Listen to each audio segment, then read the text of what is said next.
வணக்கம். எல்லாம் வல்ல மூகாம்பிகையினுடைய அருளோடு இந்த புரட்டாசி மாதம் பிதுர் காரியங்களை செய்வதற்கு மிகவும் ஏற்ற ஒரு மாதமாக இந்த மாதம் அமைகிறது. அதுவும் இந்த பௌர்ணமிக்கு மறுநாள் இந்த பிதுர் காரியமானது தொடங்குகிறது. நீங்கள் உங்களுடைய முன்னோர் வழிபாடுகளை செய்தீர்களேயானால் கண்டிப்பாக மீண்டும் உங்களுக்கு இது போன்ற தொந்தரவுகள் ஏற்படாது. இதனால் என்ன நடக்கும் அப்படின்னு கேட்டீங்கன்னா, காதல் திருமணம், குழந்தையின்மை, படிப்பில் கவனமின்மை, இது எல்லாம் உங்களுக்கு வரும்.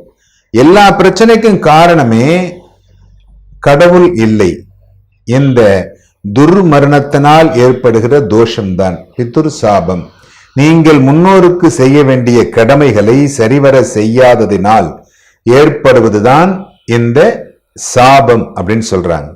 இது எத்தனாம் தேதி ஆரம்பிக்குது அப்படின்னு கேட்டீங்கன்னா, 18/9 புதன்கிழமை என்று தொடங்குகிறது. அன்றைய தினம் முதல் நீங்கள் தர்ப்பணம் செய்வதற்கு வசதி இருந்தால் செய்யுங்கள். உங்களுக்கு வசதி இல்லை என்றால் அன்றைய தினம் ஒரு தர்ப்பணம் செய்து கொள்ளுங்கள். இந்த மாலையபட்ச தர்ப்பணம் என்பதை நீங்கள் தவறாமல் இந்த குறிப்பிட்ட நாட்களில் செய்தீர்களேயானால் உங்களுடைய குழந்தைகள், உங்களுடைய பேர குழந்தைகள் நல்ல விதமாக இருக்கும். உங்கள் வீட்டில் இனிமேல் துர்மரணம் என்பது நடைபெறாமல் இருக்கும். இந்த நாட்களில் நீங்கள் அன்னதானம், ஏதாவது ஒரு கோவில்களில் அந்த கோயிலுடைய நிர்வாகத்தினிடம் சொல்லி அன்னதானம் உங்களுடைய கைகளால் பரிமாறுங்கள்.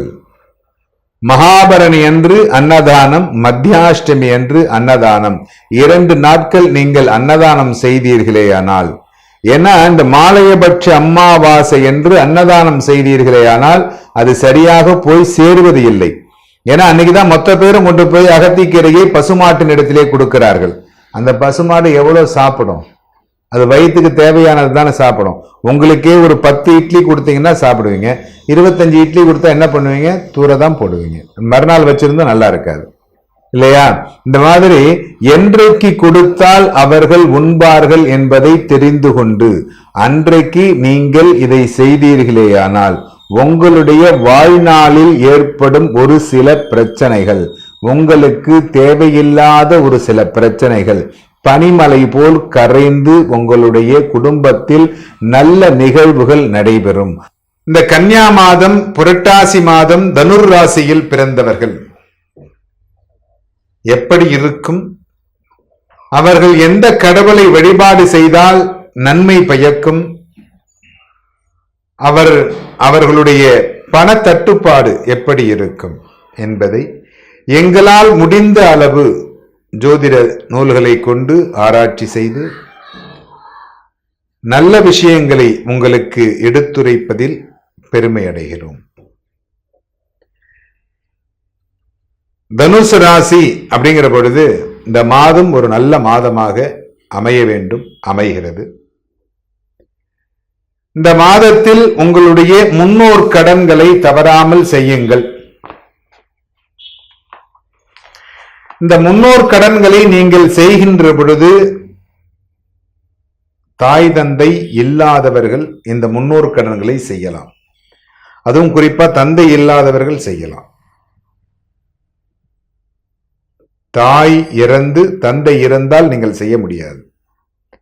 ஏன்னா ஒரு சில விஷயங்களை தெளிவாக தெரிந்து கொள்ளுங்கள்.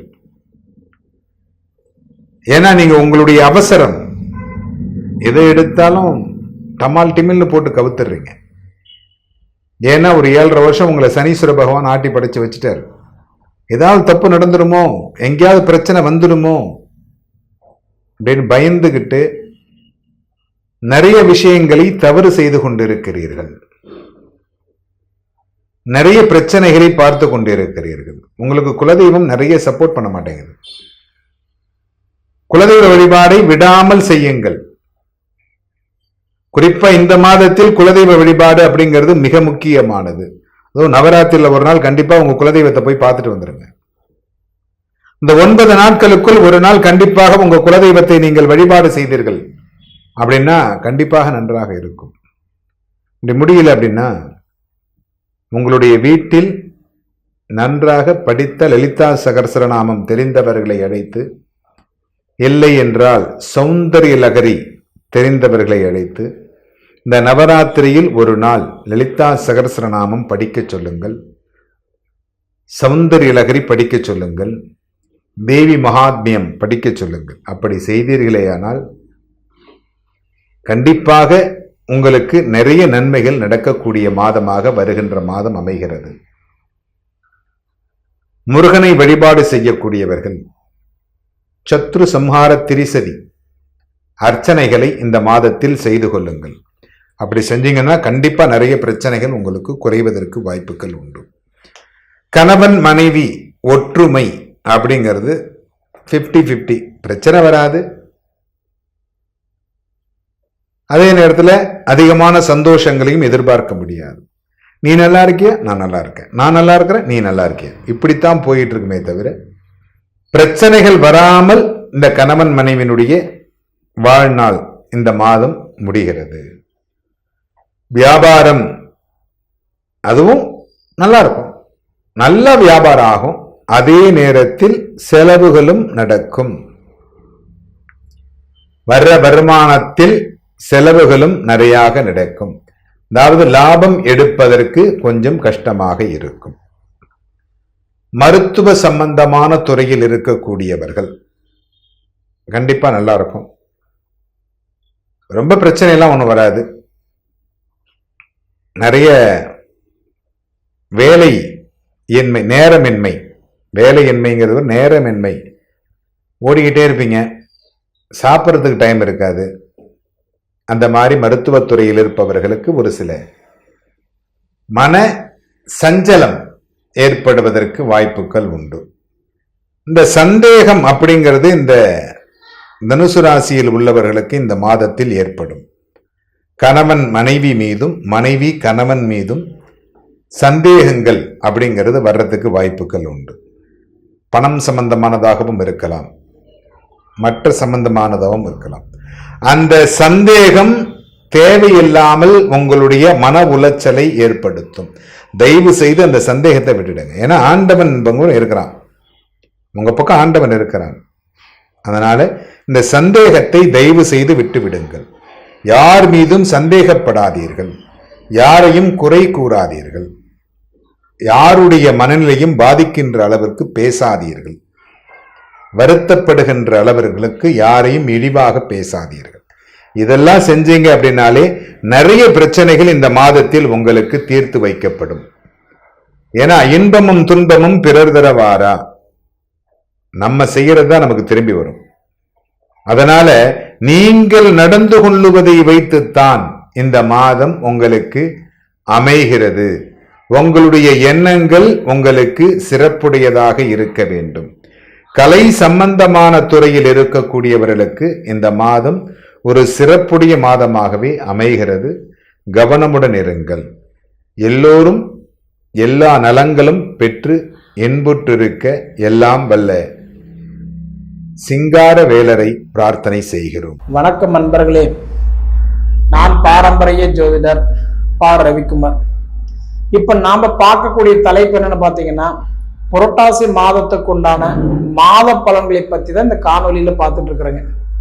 பொதுவா பாத்தீங்க அப்படின்னா இந்த புரட்டாசி மாசம் பிறக்கக்கூடிய தருணம் பாத்தீங்கன்னா நிகழும் மங்களகரமான குரோதி வருடம் புரட்டாசி மாசம் 1ஆம் தேதி செவ்வாய்க்கிழமை அதிகாலையில தாங்க இந்த மாதம் பிறக்கப்படுது.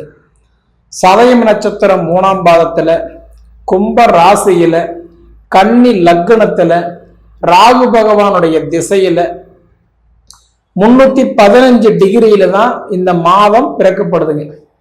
அப்படி பிறக்கக்கூடிய இந்த ஒரு காலகட்டத்துல காலச்சக்கரத்தின் 9வது ராசின்னு சொல்லக்கூடிய தனுசு ராசியில பிறந்தவங்களுக்கு இந்த உடைய புரட்டாசி மாதம் சாதகமா இருக்குமா இல்ல பாதகமா இருக்குமா? பொதுவா பாத்தீங்க அப்படின்னா உங்க ராசிக்கு அதிபதி குரு பகவான் உங்க ராசிக்கு 6ஆம் வீட்டுல இருக்கிறார். அதாவது ருண ரோக சத்ரு குருன்னு சொல்லக்கூடிய இடத்துல இருக்கிறார். பொதுவா 6ஆம் இடம் அப்படின்றது ருணரோக சத்ரு. அப்படின்னா என்ன, கிட்டத்தட்ட பாத்தீங்கன்னா வம்பு வழக்கு, தேவையில்லாத பிரச்சனை, தேவையில்லாத குழப்பங்கள், இந்த மாதிரி எல்லாம் கொடுக்க வேண்டிய இடத்துல இருக்கிறார். அப்ப என்னதான் நீங்க பாத்தீங்கன்னா தனுசு ராசிக்காரங்களுக்கு மத்தவங்களுக்கு நீங்க உதவி பண்ணனா கூட உபதிரின்ற பேரு வர இடத்துல இருக்கிறத தவிர உதவி செஞ்சுட்டு நல்ல பேரு கண்டிப்பா உங்களுக்கு வராது. அப்ப பார்த்தும் பாவின்ற மாதிரிதான், கொடுத்தும் கொடுக்கல, செஞ்சும் செய்யல, பார்த்திருந்தாலும் எனக்கு என்ன நல்லதை பண்ணிட்டீங்க அப்படின்னு கேட்கக்கூடிய இடத்துலதான் இப்ப உங்களோட நிலைமைகள் போயிட்டு இருக்குது. அப்ப மத்தவங்களுக்கு பாத்தீங்க அப்படின்னா எவ்வளவுக்கு எவ்வளவு மத்தவங்களுக்கு நீங்க கொடுத்து உதவி செஞ்சீங்களோ அந்த இடத்துல உபதிரின்ற பேர் வாங்கிட்டு வரக்கூடிய நிலைமை தான். ஏன்னா உங்களுக்கு ஆரம்பத்துல 7.5 சனி நடக்கும் போது கூட இவ்வளவு கஷ்டமும் உங்களுக்கு இருந்த மாதிரி தெரியல. ஏன்னா தனுசு ராசியில பிறந்தவங்களுக்கு எல்லாம் பாத்தீங்கன்னா 1.5 வருஷத்துக்கு முன்னாடி உங்களுக்கு 7.5 சனி நடந்துட்டு இருந்தது. அது பாதச்சனி நடந்தது, 7.5 சனியில பாதச்சனி நடந்தது. ஆனா இந்த 1.5 வருஷமும் உங்களுக்கு 7.5 முடிஞ்சு போச்சு. ஆனா இந்த 7.5 நடக்கும் போது விட இப்பதான் உங்களுக்கு கஷ்டமும் அதிகமா இருக்கிற மாதிரி தெரியுது. தொழில் முடக்கமா இருக்குது, 2வது சம்பள உயர்வு ஒண்ணும் இல்லை, 4 காசு சம்பாரிச்சு மிச்சம் பண்ண முடியல, இன்னைக்கு உழைப்புக்கு தகுந்த உயர்வு இல்லை, வயசுக்கு தகுந்த வளர்ச்சி இல்லை, மொத்தத்துல பாத்தீங்க அப்படின்னா குடும்பத்துக்குள்ளார எல்லாம் இருந்தும் இல்லைன்ற மாதிரி ஒரு ஃபீல். அதாவது எப்படி பார்த்தாலுமே குடும்பத்துக்குள்ளார இன்னைக்கு எப்படி இருக்குதுன்னா ஒரு ஆராட்டம், ஒரு போராட்டம்ன்ற மாதிரி. ஏன்னா உங்களுக்கு ருணரோக சத்ரு குரு அப்படின்னு பாத்தீங்கன்னா உங்களுக்கு கிட்டத்தட்ட இந்த 5.5 மாச காலமா பாத்தீங்கன்னா கண்ணிருந்தும் குருடன் போல, காதிருந்தும் செவடன் போல, வாயிருந்தும் ஊமையான வாழ்க்கை வாழ்ற மாதிரி. அப்ப உங்க மனசுக்கே தெரியுது நமக்கு ஏதோ ஒரு வகையில நமக்கு ஒரு நேரம் சரியில்லை, அப்ப ஏதோ ஒரு வகையில நமக்கு பாதிக்குது. அது என்ன பாதிக்குது அப்படின்றது தெரியாம ஒரு குழப்பத்தில் இருக்கிறீங்க. காலையில கேட்ட சாயந்தரம் ஆகட்டும் பாருன்றீங்க, சாயந்தரம் கேட்ட விடிட்டும் பாருன்றீங்க. மொத்தத்துல எப்படி இருக்கிறீங்கன்னா எதைய சாப்பிட்டா நம்ம பெத்தம் தெளியுமோ அப்படின்ற மாதிரி தான் இப்ப கண்டிப்பா நீங்க இருந்தாகணும். ஏன்னா உங்களுடைய நேர காலம் எப்படின்னா ஒரு வித சொத்து ஒரு பிரயோஜனம் இல்லாம, சொந்த பந்தத்தினுடைய நட்பு பழக்க வழக்கங்கள் இல்லாம, மற்றவங்களோட உதவி இல்லாம நீங்களே கையூனி கரணம் போட்டுதான் இன்னைக்கு இந்த லெவல வந்திருக்கிறீங்க தவிர. ஏன்னா இன்னைக்கு உங்களுடைய நேர காலத்துக்கு இப்ப இருக்கக்கூடிய காலகட்டம் எப்படி இருக்குதுன்னா மொத்தத்துல இன்னைக்கு எல்லாம் இருந்தும் இல்லாத ஒரு ஸ்டேஜ் தான். ஏன்னா உங்க ராசிக்கு பாவகத்துக்கு அதிபதி குரு 6ஆம் இடத்துல என்னைக்கு போய் உட்கார்ந்தாரோ அன்னையிலிருந்து குடும்பத்துக்குள்ளார தேவையில்லாத வீண் வாதங்கள். இந்த நிலைமை எப்ப மாறுதுன்னு பாத்தீங்கன்னா 15ஆம் தேதி 5வது மாசம் 2025 வரைக்கும் பாத்தீங்கன்னா உங்களுக்கு குரு அந்த இடத்துல ருணரோக சத்ரு குருவா தான் இருப்பாரு. அப்படி இருக்கும்போது உங்களுக்கு பாத்தீங்கன்னா மத்தபடி ராகுக்கேதுடைய பார்வையோ அல்லது குருவுடைய பார்வையோ இல்ல சனியுடைய பார்வையோ நிச்சயமா உங்களுக்கு இப்ப இந்த 3ல எந்த பார்வையுமே கிடையாது. ஆனா முன்ன குரு பார்வை இருந்தது. ஆனா அந்த குரு பார்வை இருக்கும்போது கூட அப்பயுமே உங்களுக்கு ஒரு வளர்ச்சி ஒரு முட்டுக்கட்டையா இருந்ததை தவிர பெருசா நல்லா இருந்ததுன்னு சொல்ல முடியாதுங்க. சரிங்களா? அப்படி இருக்கும்போது இன்னைக்கு சனி உங்க ராசிக்கு 3ஆம் பாவகத்துல இருக்கிறாரு ஆட்சியா. அப்ப சனி 3ஆம் பாவகத்துல ஆட்சியா இருக்கிறாருன்னா சகோதரஸ்தானம் தைரியஸ்தானத்துல சனி இருக்கிறாரு. அந்த சனி பகவான் 3ஆம் இடத்துல அதாவது தன் ஆட்சியா இருந்தாலும் இப்ப தேவையில்லாம உடல் உபாதிகள் யாருக்காவது ஒருத்தருக்கு நல்லா இருந்தா ஒருத்தருக்கு சரியில்லை, ஒருத்தருக்கு போனா ஒருத்தருக்கு கஷ்டம். மொத்தத்துல எப்படின்னா ஜான் ஏறனா முளம் சரிகிற இடத்துல இப்ப சனி பகவான் உட்கார்ந்து இருக்கிறார். அடுத்து பாத்தீங்க அப்படின்னா செவ்வாய் பகவான் இன்னைக்கு பாத்தீங்கன்னா 5ஆம் வீட்டுக்கும் 12ஆம் வீட்டுக்கும் அதிபதினு சொல்லக்கூடிய செவ்வாய் பகவான் பாத்தீங்க அப்படின்னா உங்கள் ராசிக்கு 7ஆம் இடத்துல இருக்கிறார். 7ஆம் இடம் சொல்றது கலஸ்திர ஸ்தானத்தில் இருக்கிறார், திருமண ஸ்தானத்தில் இருக்கிறார். அப்ப என்ன ஆகுது, உங்களுடைய நேர காலம்ன்றது நீங்க ஒரு பொண்ணு பார்த்துட்டு வரீங்கன்னா நீங்க பார்த்துட்டு வர நேரம் அந்த பொண்ணுக்கு கல்யாணம் பண்ணலாமா தவிர உங்களுக்கு ஒரு தடையா தான் இருக்கும். அதே மாதிரி நீங்க ஒரு மாப்பிள்ளை பார்த்துட்டு போனீங்க அப்படின்னா, அதாவது மாப்பிள்ளை உங்களுக்கு பார்த்துட்டு போனா கூட அந்த மாப்பிள்ளைக்கு 2ஆம் தரமா கேட்டா கூட அமைஞ்சிருமே தவிர உங்களுடைய நேர காலத்துக்கு கொஞ்சம் தாமதமா தான் இருக்குது. பொதுவா என்னன்னா நேரம் நல்லா இருக்குது நல்லா இருக்குது நல்லா இருக்குது யார்கிட்ட கேட்டாலும் உங்களுக்கு என்னமா குருவுடைய ராசியில பிறந்திருக்கிறீங்க, நவகிரகத்திலே ராஜா குரு பகவான், அவர் உங்களுக்கு எப்பயுமே நல்லதை பண்ணுவார், அப்படி பண்ணுவார் இப்படி பண்ணுவார். குரு கெட்டதை பண்ண போறாரா அப்படிங்கும் போது நிச்சயமா குரு எல்லாத்துக்குமே சாதகமா இருப்பாருன்னு நம்ம சொல்ல முடியாது இல்லைங்களா? அப்படி பார்த்தோன்னா குரு இப்ப உங்களுக்கு பாதகமா தான் இருக்கிறாரு. கிட்டத்தட்ட பாத்தீங்கன்னா அது இந்த 4.5 மாசமா பாத்தீங்கன்னா அவ்வளவு ஒரு போராட்டமான ஒரு இடத்துல இருக்கிறாரு குரு பகவான். இப்படி இருக்கும்போது பாத்தீங்கன்னா உங்களுக்கு இப்ப சுக்கிர பகவான் 10ல நீச்சம் அடைஞ்சிருக்கிறாரு. ஏன்னா இப்ப சுக்கிரன் பாத்தீங்கன்னா 10ஆம் இடம் பாத்தீங்கன்னா 10ஆம் இடம் சொன்னா சுய தொழில். அப்ப சுய தொழில் ஸ்தானத்துல 10ல வந்து பாத்தீங்கன்னா நீச்சம் அடைஞ்சிருக்கிறாரு. இப்ப வந்து பாத்தீங்கன்னா சுக்கிரன் வந்து நீச்சம் அடைகிறார் அப்படின்னா அது ஒரு வீட்டுல மட்டும்தான் நீச்சம் அடைவார். எங்கன்னு பாத்தீங்கன்னா கன்னி ராசியில மட்டும்தான் சுக்கிரன் நீச்சம் அடைவார். அப்படி பாத்தீங்கன்னா இன்னைக்கு ராஜபங்கம் நீச்ச யோகத்தை அடைஞ்சிருக்கக்கூடிய சுக்கிர பகவான் அடுத்தது உங்களுக்கு வந்து பாத்தீங்க அப்படின்னா இந்த புரட்டாசி மாசம் 3ஆம் தேதி வந்து சுக்கிர பயிற்சியும் புதன் பயிற்சியும் ஆகும். அப்ப புதன் பயிற்சி ஆகும்போது என்ன பண்ணுவாருன்னா இப்ப சிம்ம ராசியில் இருக்க வேண்டிய புதன் வந்து அடுத்தது தன் சொந்த வீட்டுக்கு கன்னி ராசிக்கு போயிடுவார், ஆட்சியா போயிடுவார். அப்ப புரட்டாசி 3ஆம் தேதியில இருந்து புரட்டாசி 20ஆம் தேதி வரைக்கும். அடுத்தது வந்து பாத்தீங்க அப்படின்னா சுக்கிர பயிற்சி ஆகும். அதே புரட்டாசி மாசம் 20ஆம் தேதி சுக்கிர பயிற்சி ஆகும். அப்படி ஆகும்போது பாத்தீங்க அப்படின்னா அப்ப உங்களுக்கு வந்து சுக்கிர பகவான் எங்க இருக்கிறாரு, இப்ப வந்து கட்டான்றது கன்னி ராசியில வந்து நீச்சம் அடைஞ்சிருக்கிறவர் அடுத்தது வந்து தன் சொந்த வீட்டுக்கு வந்துடுறாரு. அப்போ உங்க பாவகத்துக்கு 11ஆம் இடத்துக்கு வந்துடுறாரு. 11ஆம் இடம்ன்றது வந்து ஒவ்வொரு மனிதனுக்குமே முக்கியமான இடம்ன்றது 11ஆம் இடம். ஏன்னா லாபஸ்தானம். பொதுவா நம்ம வாழ்வாதாரம் நல்லா இருக்கணும்னா நமக்கு தொழில் நல்லா இருக்கணும், தொழில் நல்லா இருக்கணும்னா நம்மளோட நேரகாலம் நல்லா இருக்கணும்.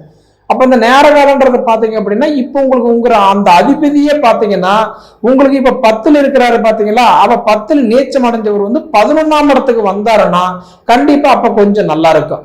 அப்ப தொழில்துறை கொஞ்சம் நல்லா இருக்கும். ரெண்டாவது கடன் பிரச்சனைல இருந்து கொஞ்சம் வெளியில வரலாம். ரெண்டாவது அதே மாதிரி திருமணம் எல்லாம் பாத்தீங்கன்னா சிலருக்குள்ள தடையா இருக்கும், திருமண தடையா இருக்கும், புத்திர பாக்கியம் எல்லாம் ஒரு கேள்விக்குறியா இருக்கும். வாழ்க்கையில வந்து பாத்தீங்கன்னா ₹1 மிச்சம் பண்ண முடியாம நிலைமையில ஒரு நிறைய போராடிட்டு இருப்போம். என்னடா வாழ்க்கை இது அப்படின்ற மாதிரி போராட்டமா இருக்கும்.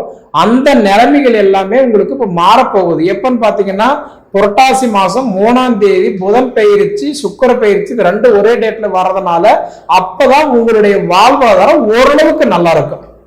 ஏன்னா உங்களுக்கு யாழ்ரச்சனைன்றது முடிஞ்சிருந்தா கூட ஆனா இருக்கும்போது நான் முன்னே சொன்ன மாதிரி இருக்கும்போது இருந்த சந்தோஷம் கூட இப்ப இல்லை. மற்றவங்களுக்காக வேண்டி நீங்க இறங்கி வேலை செய்யலாம், ஆனா உங்க நேரம் மத்தவங்க நல்லா இருக்கிறாங்க, நீங்க நல்லா இல்லைங்க. ஏன்னா பொதுவா பாத்தீங்க அப்படின்னா இன்னைக்கு உங்களுடைய நேர காலத்துக்கு வந்து புதன் கூட இன்னைக்கு 9ல போய் இன்னைக்கு பகையா உட்கார்ந்துருக்கிறாரு. பொதுவா புதன் வந்து எல்லாருக்குமே நட்பு கிரகம். ஆனா அவரே பாத்தீங்க அப்படின்னா கட்டன்றது வந்து பார்க்கும்போது 9ஆம் இடத்துல இன்னைக்கு பகையா உட்கார்ந்துருக்கிறாரு சிம்ம ராசியில. அப்ப சிம்ம ராசியில போய் இன்னைக்கு புதன் பகவான் ஞானக்காரகன் புத்திக்காரகன் அறிவுக்காரகன் சொல்லக்கூடிய புதன் பகவான் போய் இன்னைக்கு வந்து கட்டன்றது வந்து 9ஆம் வீட்டுல சூரிய வீட்டுல போய் இன்னைக்கு பகையா உட்காராரு அப்படின்னா எந்த காலத்தை கொண்டு பாத்தீங்கன்னா உங்களுக்கு பண கஷ்டம் கண்டிப்பா வரதுக்கு சான்ஸ் இருக்குது. ஆல்ரெடி பண கஷ்டம் உங்களுக்கு இருக்கதான் செய்யும். செஞ்ச ஊழி கை வந்து சேரல, தொழில்துறையில ஒரு முன்னேற்றம் இல்லை, ரெண்டாவது வாழ்க்கையில வந்து பாத்தீங்கன்னா பெருசா ஒன்றும் வளர்ச்சி இல்லை, சம்பாதிக்கிறேன் சாப்பிட்றேன் ஏதோ என் வயசுக்கு தான் அந்த மாதிரி ஏதோ ஒன்று பொழப்ப தள்ளிட்டு இருக்கிறேன் அப்படின்னு சொல்லக்கூடிய அளவுக்கு இருக்கிறத தவிர ஆனா நம்ம சுய ஜாதகத்தை பார்த்து என்ன பண்ணனா நல்லா இருக்கும், இப்படி பண்ணலாமா இல்ல இப்படி பண்ணலாமா இல்ல எது பண்ணனா நல்லா இருக்குன்றதை நீங்க பார்த்து யோசிச்சு அதுக்கு மேல நீங்க ஒரு முடிவெடுங்க. எதுக்குமே உங்க சுய ஜாதகம் பாருங்க. ஏன்னா ஒவ்வொரு மனுஷனுக்குமே திசா புத்தி நல்லா இருந்தா மட்டும்தான் வாழ்க்கையில வாழ முடியும், சாதிக்க முடியும். அப்ப திசா புத்தி கெட்டு போயிருச்சு அப்படின்னா நிச்சயமா வாழ முடியாது. அது போல உங்க சுய ஜாதகத்துல உங்களுக்கு திசா புத்தி எப்படி இருக்குது, கோச்சாரம் எப்படி இருக்குது, உங்க ஜாதகத்தை பார்த்துட்டு அதுக்கு தகுந்த மாதிரி நீங்க போனீங்கன்னா அப்போ உங்களுடைய வாழ்க்கை வாழ்வாதாரம் கண்டிப்பா நல்லா இருக்கும். சரிங்களா? இருந்தாலும் இந்த உடைய ராசிக்கெல்லாம் பாத்தீங்கன்னா தனுசு ராசிக்காரங்களுக்கு 100% பேருக்கு நல்லவா இருக்கும். ஆனா அந்த 30% பேருக்கு வந்து பாத்தீங்க அப்படின்னா அது உடல் அளவுல மனதளவுல வாழ்ன்றத வந்து பாத்தீங்கன்னா வாரிசோ இல்ல திருமணமோ இந்த மாதிரி தடையாகிறதுக்கு நிறைய சான்சஸ் இருக்குது. முடிஞ்ச வரைக்கும் உங்க சுய ஜாதகத்தை பாருங்க, அதை பார்த்துட்டு நீங்க ஒரு முடிவு பண்ணுங்க. சரிங்களா? சரி நேயர்களே, இதுக்கு முன்னாடி நம்ம தமிழ் ஜோதிட நேர சேனலை சப்ஸ்கிரைப் பண்ணாதவங்க சப்ஸ்கிரைப் பண்ணிக்கோங்க, உங்க நண்பர்களுக்கு ஷேர் பண்ணுங்க. இது தவிர உங்க பொன்னான நேரத்தை ஒதுக்கி இவ்வளவு நேரம் என்னோட காணொலி நீங்க முழுமையா பார்த்ததுக்கு மனசுல இருந்து கேட்டுக்கிறேனுங்க. நன்றி. இந்த ஜோதிடம் சொல்லும் பொழுது மனசுக்கு ஒரு ஆறுதலுங்க.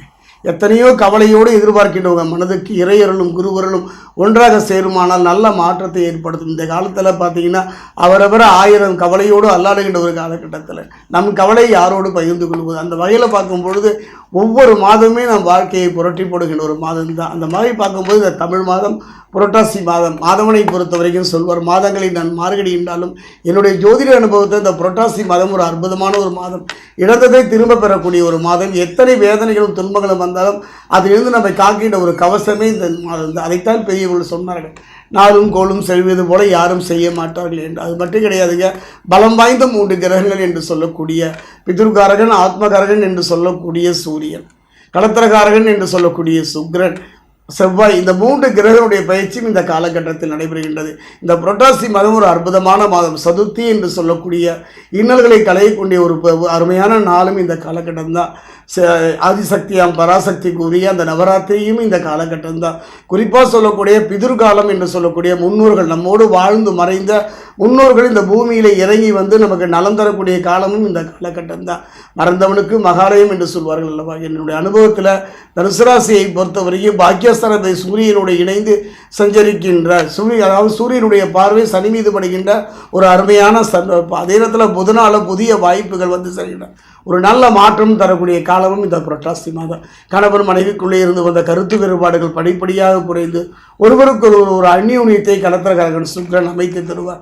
ராசிநாதனை பொறுத்த வரைக்கும் குரு உங்கள் ராசியையே பார்க்கின்ற ஒரு அற்புதமான ஒரு காலகட்டம். நவ கிரகங்களில் சுப கிரகமாக விளங்கும் குருவின் பார்வை பதிவதனால தொழிலில் கொடுத்த வாக்கை காப்பாற்றுறதில் பொருளாதாரத்தில் நல்ல முன்னேற்றத்தை பெறக்கூடிய ஒரு மாதமும் இந்த மாதம் தான். செவ்வாய் உச்சம் பெற்று லாபாதிபதி களத்திரகாரன் சுக்கிரத்தோடு இணைந்திருப்பதனால வருமானத்திற்கு பஞ்சமே இல்லை. யாரிடம் சிந்து கையேந்தாத ஒரு நிலையும் இந்த காலகட்டம். அதே நேரத்தில் சுபகாரியங்கள் நடைபெறுவதில் இருந்து வந்த தடை நீங்கும், தொட்டது துலங்கும், எடுத்த காரியத்தில் வெற்றி நோக்கி நகர்கின்ற ஒரு நல்ல சந்தர்ப்பம்.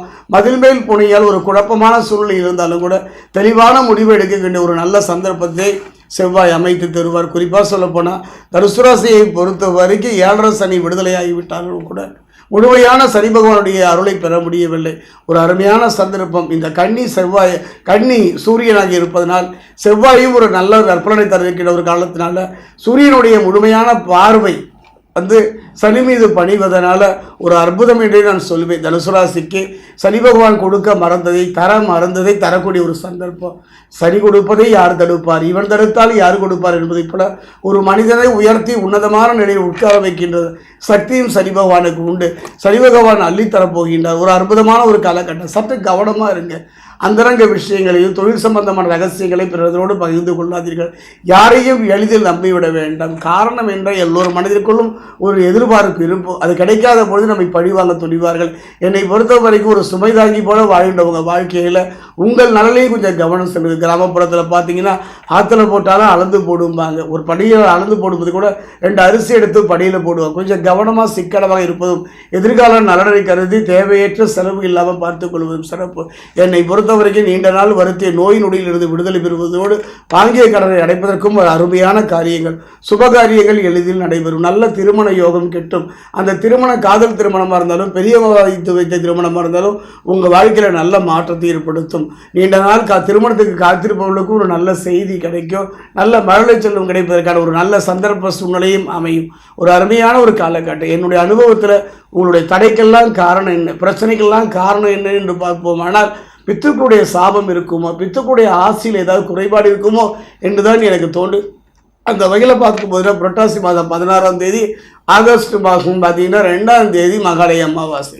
இந்த காலகட்டத்தில் நம்மோடு வாழ்ந்து மறைந்த நம்முடைய முன்னோர்களுக்கு நம்மால் முடிந்த ஒரு அக்கறையை சிரத்தைய சிராத்தம் செய்வதும் வெண்டம் வைத்து வழிபடுவதும் ஒரு உலர்ந்த திராட்சையை கையளவு காகத்திற்கு வைத்து வழிபடுவதும் பசுவிற்கு ஒரு கவலம் அகத்திக்கீரை கொடுப்பதும் வெள்ளம் கலந்த நீரையும் கொடுப்பதும் பித்துக்களுடைய ஆசையை முழுமையாக பெற்றுத்தரும். அதை மட்டும் பெற்றுவிட்டால் இந்த புரட்டாசி மாதம் தனுசு ராசிக்கு ஒரு பொற்காலம் என்றே கூறுவேன். பிடியதன் உருவுமை குலமிகு கரியோடு வடிகொடு தனதடி வழிபடும் அவரிடம் கடி கணபதி வர அருளினி மண்கிட பரியுடன் பயன்வழி வளமுறைகிறேன். நிகழும் மங்களகரமான குரோதி ஆண்டு செப்டம்பர் மாதம் 17ஆம் நாள் செவ்வாய்க்கிழமையும் சதுர்த்தி திதியும் சதய நட்சத்திரமும் சித்தயோகமும் கூடிய சுபயோக சுபதினத்தில் புரட்டாசி மாதம் தமிழ் மாதம் பிறக்கின்றது. இம்மாதத்தின் முக்கிய நிகழ்வுகள் புரட்டாசி மாதம் 11ஆம் நாள் சுக்கிர ஜெயந்தி. வெண்காந்த மலர், வெள்ளை மலர், வெள்ளைப்பட்டு, வெண்பட்டு உடுத்தி அவருக்கு பாலாபிஷேகம் பண்ணி பால் சாதம் கொடுத்து அவருடைய திருவடியை வணங்கி அவருக்கு அர்ச்சனை செய்து கொண்டால் எல்லா செல்வமும் நிறையப்படும். சுக்கிர ஜெயந்தி. அடுத்தது புரட்டாசி மாதம் 16ஆம் நாள் சர்வ மகாலய அமாவாசை. எத்தனையோ அமாவாசை தமிழ் மாதத்தில் வருகின்றது. ஆனால் மகாலய அமாவாசை மிக சிறப்பான அமாவாசை. மகாலய அமாவாசை, மறந்தவனுக்கு மகாலய அமாவாசை. அதான் மகா சர்வ மகாலய அமாவாசை. அந்த ஒரு அமாவாசைக்கு முன்னோர்களை நினைத்து சிரார்த்தனம் பண்ணி கொண்டால் நமக்குரிய பூர்வ ஜென்ம பலன் கூடும், தீயவை அகலும். மறந்துடாதீங்க. புரட்டாசி 25ஆம் தேதி மகா நவமி, ராமருடைய மகா நவமி. புரட்டாசி 26, 12, 10, 24 சரஸ்வதி பூஜை, விஜயதசமி. அடுத்து நாம் காண இருப்பது தனுசு ராசி. தனுசு உபய ராசி, தனுசு நெருப்பு ராசி, தனுசு குருவுக்கு உகந்தது, தனுசு கொள்கைக்கு உகந்தது, தனுசு நீதிக்கு உரியது, தனுசு நேர்மைக்கு உரியது, தனுசு உதவிக்கு உரியது. போதுமா? நேயர் பெருமக்களுக்கு தனுசு துன்பம், துயரம், கஷ்டம் எல்லாம் பட்டு தவிச்சு ஒரு வழியை வந்து நிற்கிறீங்க. சனீஸ்வருடைய பாதிப்பெல்லாம் குறைஞ்சு ஒரு உன்னதமான நிலைக்கு வந்திருக்கிறீங்க. அப்போ கண்டிப்பாக இந்த மாதத்தில் ஒரு மிகப்பெரிய நன்மையை உங்களுக்கு உண்டு. வேலையிலும் சரி, தொழிலும் சரி, வியாபாரம் சரி, கல்வியும் சரி, நிர்வாகம் சரி, அறக்கட்டளை சம்மந்தப்பட்ட வேலைனாலும் சரி, மஞ்சள் சம்மந்தப்பட்ட வேலை, கரும்பு, மஞ்சள், வெளிநாடு எல்லாத்துக்கும் ஒரு தடவையாவது தனுசு ராசி வெளிநாடு போயிட்டு வரணும். வெளிநாடு கண்டிப்பாக போகணும். 6 வருஷமாக வெளிநாட்டுக்கு இல்லை நான் போக முடியாதுன்னு சொல்லிட்டு இருந்தார் ஒரு கிளைண்ட்டு. ஒரு முக்கியமான கோயிலுக்கு போயிட்டு வாங்க அப்படின்னா போயிட்டு வந்தார். 6 வருஷம் நான் போகலை, இப்போ எப்படி என்ன அனுப்புனீங்க? அவராக போயிட்டார் யூஎஸ்சிக்கு. நேற்றுக்கு நைட்டு எனக்கு ஃபோன் வரும், ஐயா நல்லா இருக்கிறையா, விசாவில் ஒரு சின்ன பிரச்சனை இருக்குதுயா, 3 வருஷம்யா எனக்கு விசா, ஆனால் ஏதோ ஒரு சின்ன பிரச்சனை முடிச்சுட்டு உங்களை கூப்பிட்றோன்னு இருக்காங்க. ஆக தனுசு ராசி கண்டிப்பாக போய் ஆகணும். அதில் மூலம் பூராடம் கண்டிப்பாக போகணும். மூலமும் பூராடமும் கண்டிப்பாக போய் ஆகணும். அது உத்திராடம் போகிறதோ இல்லையோ, மூலமும் பூராடமும் கண்டிப்பாக போகணும். சந்தேகம்னா கீழ்கண்ட நம்பருக்கு வாங்க. அப்போ தனுசு ராசி நேயர்களுக்கு இந்த மாதத்தில் கண்டிப்பாக ஒரு நல்ல ஒரு செழுமையான ஒரு வளமான வாழ்க்கையை கொடுக்கக்கூடியது. உங்கள் தசாபத்தை பாருங்க. உங்கள் தசாபத்தை பார்த்துக்கிட்டு நீங்கள் செய்யுங்க. அது நிச்சயமாக ஒரு நல்ல மாற்றத்தை உங்களுக்கு கொடுக்கும். ஏன்னா 7.5 முடிஞ்சு இப்போ தான் நீந்தி வந்திருக்குறீங்க, கரை சேரி வந்துட்டீங்க. அப்போ ஒரு மாற்றத்தை கொடுக்கக்கூடிய நேரம். அது உள்நாடாக இருந்தாலும் சரி, உள்வேலையாக இருந்தாலும் சரி, வெளிநாடாக இருந்தாலும் சரி, வெளி வேலையாக இருந்தாலும் சரி, அரசு சம்மந்தப்பட்ட வேலையாக இருந்தாலும் சரி, ஆன்மீக சம்மந்தப்பட்ட வேலையாக இருந்தாலும் சரி, எந்த செயல்பாடு இருந்தாலும் உங்களுக்கு அடுத்து தான் எல்லாம். 10 டீ வாங்கி கொடுப்பீங்க, இன்னும் டீ கேட்டால் வாங்கி கொடுத்துட்டு இருப்பீங்க. Helping tendencies, lot of helping tendencies of too much உங்களுக்கு தான், அது யாருக்கு இல்லை. அப்படிப்பட்ட தனுசு ராசி நேயர்களுக்கு இந்த மாதத்தில் நிச்சயமாக உங்களுக்கு நண்பர்களை கொஞ்சம் குறைச்சிக்கோங்க. உங்கள் ராசிநாதன் உங்கள் ராசிக்கு 6ல் இருக்கார். உங்கள் ராசிக்கு 6ல் இருக்கார். பாக்யாதிபதி உங்களுக்கு ரொம்ப 10ல் இருக்கார். அப்போ தொழிலில் இருக்கார். நிச்சயமாக ஒரு ப்ரொமோஷன் வரக்கூடிய உங்கள் தசாபத்தியை பார்த்தீங்கன்னா, லக்ன தசாபத்தியை பார்த்தீங்கன்னா ஒரு ப்ரொமோஷன் வர்றது மாதிரி இருக்கும். நிச்சயமாக இருக்கும். ஏன்னா 10 பாக்கியாதிபதி சூரியன், 9க்குரியவர் தர்ம கர்மாதிபதி இருக்கார். எப்படி? தர்மர் வந்து கர்மாதிபதியாக இருக்கார். கர்மம்னா ப்ரொபோசல், நீங்கள் தப்பாக நினச்சிக்கிறாதீங்க. கர்மம்னா வேற எதுன்னு சொல்லி, கர்மம்னா ப்ரொபோசனல், கர்மம்னா ஜாப்பு, கர்மம்னா தொழில், கர்மம்னா பதவி. அதுக்குள்ள இருக்காரு. அதுக்குள்ள என்ன இருக்காரு? நல்ல சேர்க்கை, நல்ல சேர்க்கை தான். அது ஒன்றும் மோசமான சேர்க்கை இல்லை. கண்ணியில் இருக்கிறது. ஏன்னா அவர் ராசிக்கு 2ல் இருக்கார். அவருடைய ராசிக்கு 2ல் இருக்கார். அதனால கண்டிப்பாக ஒரு நல்ல ஒரு ப்ரொமோஷன்ஸ் வரக்கூடிய வாய்ப்புகள் உங்கள் தசாபத்தியை பார்த்துக்க முடியும். ப்ரொமோஷன்ஸ் வரக்கூடிய வாய்ப்புகள் நிறையவே உண்டு தனுசு ராசிக்கு. அதில் மாற்று கருத்து அல்ல. ஆக கண்டிப்பாக இந்த தனுசு ராசிக்கு இந்த புரட்டாசி மாதத்தில் ஏற்கனவே பிரார்த்தனைக்குரிய மாதம். உங்கள் மாதம் மார்கழி மாதம். புரட்டாசி தனுசு கோதண்ட மாதம், தனுசு மார்கழி மாதம், தனுசு திருப்பாவை, தனுசு திருவம்பாவை. ஆக அந்த பிரார்த்தனையும் இந்த பிரார்த்தனையும் கிட்டத்தட்ட சேம் தான். புரட்டாசியில் வரக்கூடிய பிரார்த்தனையும் மார்கழியில் வரக்கூடிய பிரார்த்தனையும் கிட்டத்தட்ட சேர்ந்துதான் பாருங்கள். ஆக கண்டிப்பாக அந்த உபயம் பூரா அப்படியே இருக்கு பாருங்க. உபயராசி பூரா பாருங்களேன், உபயராசி பூரா பிரார்த்தனைக்குரிய விஷயம். ஆனி மாதம் பிரார்த்தனைக்குரியது. ஆனி மாதத்தில் மேக்சிமம் நல்ல காரியங்களாம் ரொம்ப செய்ய மாட்டீங்கன்னு சொல்லுவாங்க. அதுக்கு அடுத்தது புரட்டாசி மாதம் உபயராசி உபயராசி அதுவும் காரணம் தான், அதுவும் பிரார்த்தனைக்கு. அதுக்கடுத்து மார்கழி, அதுவும் உபயம்தான். அதுக்கடுத்து மீனம், அதுவும் பாருங்க மாத கடைசியில் திருமணம் பண்ண மாட்டாங்க. மாத கடைசியில் வருஷ கடைசி, மாத கடைசி, வருஷ கடைசி, வார கடைசி, நாள் கடைசி, எல்லாமே இறுதி. அப்போ அதுலேயும் எதுவும் செய்ய மாட்டாங்க அப்படின்னு சொல்லுவாங்க. இப்போ அதுக்கு இடம் இல்லை. இப்போ அதுக்கு இடம் தத்துவங்கிறது இருக்குது, பின்பற்றக்கூடியவங்க பின்பற்றிக்கிட்டு தான் இருக்காங்க. கொஞ்சம் மாறுதலானவங்க இருந்துகிட்டு இருக்காங்கல்ல. அது இப்போ நம்ம சொல்கிற கணக்கு பிரகாரம் 4 உபயமும் பிரிஞ்சு இருக்குது. அவங்கவுங்க வேலையை பார்க்குறாங்க. அதனால கண்டிப்பாக இந்த மாதத்தை அப்படியே கொண்டு போயிருங்க. கொஞ்சம் சிறப்பாக இருக்கும். ராசிக்கு 6ல் இருந்தாலும் உங்கள் வீடு, உங்கள் குருனுடைய வீடு. அப்போ குரு கெடுக்க மாட்டார் உங்களை, உங்கள் பிள்ளையை கெடுக்க மாட்டார், நல்லதை கொடுப்பார். வழிபாடு நிச்சயமாக குரு சம்பந்தப்பட்ட வழிபாடு, ஆஞ்சநேயர் வழிபாடு, குரு சம்பந்தப்பட்ட வழிபாடு, ஆஞ்சநேயர் வழிபாடு. அதுக்கு அடுத்தது நிச்சயமாக கோதண்டராமர். ஒரு முறையாவது சேது சமுத்திரம் போயிட்டு வாங்க, ராமேஸ்வரம் போயிட்டு வாங்க. தனுசு ராசிகள் ஒரு முறை ராமேஸ்வரம் போயிட்டு வாங்க, சேதுக்கரை போயிட்டு வாங்க, திருப்புல்லானி போயிட்டு வாங்க. திருப்புல்லானி ஒரு தடவை போயிட்டு வாங்க, மிக சுபிட்சத்தை கொடுக்கும். திருப்புல்லானி ஒரு தடவை போயிட்டு வாங்க, திருப்பத்தை கொடுக்கும். ஏன்னா உங்களுடைய ராசியே அதுக்குரிய ராசி. அதனால் திருப்புல்லானி போயிட்டு வாங்க, கண்டிப்பாக நல்லதை கொடுக்கும். இந்த மாதத்தில் உங்களுக்கு பழைய சனீஸ்வரனுடைய ஆதிக்கம்லாம் முடிஞ்சு சுபிட்சத்தை கொடுக்கக்கூடிய நேரம் தான் உங்களுக்கு இந்த நேரம். அதனால் தைரியமாக நீங்கள் செயல்படலாம்.